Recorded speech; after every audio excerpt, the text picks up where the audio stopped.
हेटौँडा चाहिँ कपडा उद्योग, गोरखकाली रबर उद्योग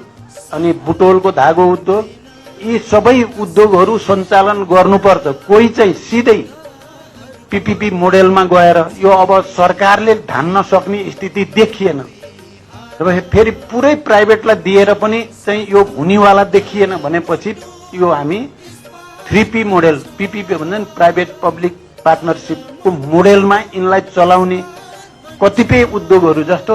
हेटौँडाको चाहिँ कपडा उद्योग नेपाली सेनाले चाहिँ हामी जिम्मा लिन्छौँ भएर त्यो कल्याणकारी कोष खर्च गरेर भए पनि चलाउने छ, नेपाली सेनालाई दिन सकिन्छ भन्नेमा हामी पुगिसकिएछ करिब करिब। त्यसो गरेर हेटौँडा कपडा उद्योग चल्यो भने पहिला सेनाले, अनि पुलिसले, त्यसपछि कर्मचारीले, त्यसपछि विद्यालयसम्म पनि गयो भने त्यसले एउटा नयाँ सन्देश दिन्छ भएर आज मात्रै हामीले अन्तिम ल है केही दिनभित्र अब यी रुग्ण उद्योगहरू पनि चल्ने भए, कोही सिधै चाहिँ के अरे सेनाले, कोही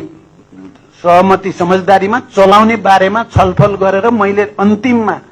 ल 1 हप्ताभित्र तपाईहरुले प्रतिवेदन बुझाउनु पर्यो, यो प्रक्रिया मोडालिटी पनि फाइनल गरेर अगाडि जाने हो